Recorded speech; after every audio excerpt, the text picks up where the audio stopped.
gabowgu waa mid dabiici ah waana qayb ka mid ah nolosha mana jiri karto hab la isaga ilaalin karo si kastaba ha ahaatee cuntooyinka la cuno waxay kaa caawin karaan si fiican da'da gaar ahaan muuqaalka guud iyo kan gudaha halkan waxaan ku soo gudbin doonaa tiraba 9 cunto oo kaa caawinaya inaad muuq ahaan u ekaato qof taayir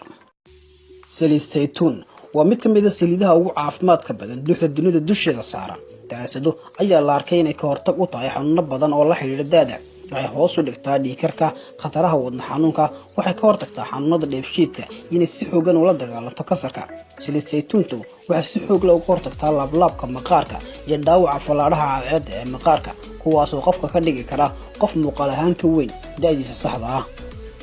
shaaha cagaaran waxaa ku badan antioxidants oo sunta la dagaalanta waxay ka hortagaan free radicalska oo ah hadhaadiga marka cuntada la burburiyo habka metabolismka loo yaqaan waxaa ku jirta polyphenols oo lid ku ah macaanka caabuqa iyo xanuunada wadnaha cilmi-baaris loo adeegsaday haweeney dhaawac ka soo gaadhay falaadhaha cadceedda taasoo kariim ka samaysan shaaha cagaaran la siiyey muddo 6 isbuuc ayaa noqday mid isbedel horumar la ku keenay maqaarka shaaha cagaarani wuxuu hoos u dhigaa astaamaha gabowga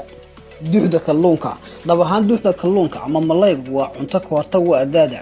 waa silsilad dheer oo ka samaysan omega 3 fatty acids waana dux faa'iido leh waxay ka hortagtaa xanuunada wadnaha bararka iyo boogaha mindhicirka weyn iyo kuwo kale oo badan duxda kalluunku waxay ka hortagtaa dhaawaca maqaarka ama dubka ay u geysato qorraxdu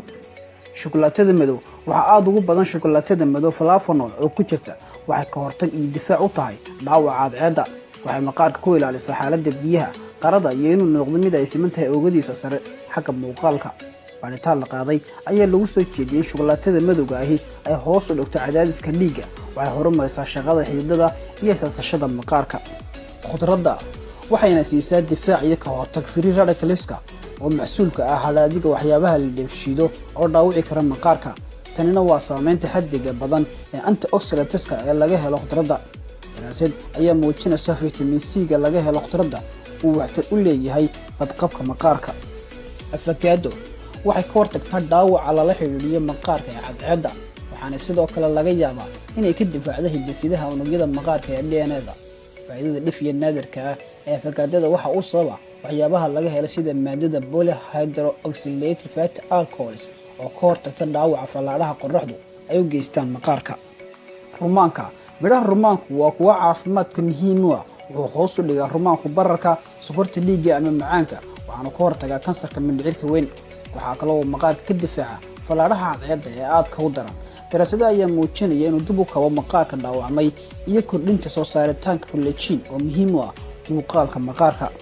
yaanyada ama tamaandhada waxaa ku jira xaddi badan oo ah maadada lycopene taasoo maqaarka ka hortag uga ah dhaawaca falaadhaha cadceedda iyo inay hoos u dhigto laalaabka maqaarka ku samaysma dhinaca kale lycopene ay hoos u dhigtaa khataraha wadna xanuunka faaliga ama shalalka iyo kansarka prostate-ka ragga baaritaano la sameeyey ayaana tusaya inay ka hortag u noqon karto maqaarka marka loo eego dhaawaca uga imanaya falaadhaha cadceedda waxyaabaha kulul waa waxyaabo dhadhan dheeri ah ku dara cuntada oo noocyo kala duwan leh badankoodu waxay ka yimaadaan dhir kala jaada oo faa'iido u leh caafimaadka arrinta xiisaha leh ayaa in baaritaano la sameeyey lagu sheegay qaarkood ay kaa caawinayaan in muuqaalka maqaarku u ekaado qof daayar qorfaha ayaa ka mid ah waxaanu sare u qaadaa soo saaritaanka maadada collagen oo ka hortag u ah laalaabka maqaarka dhaawaca falaadhaha cadceedda iyo sare u kaca sokorta dhiig wareegga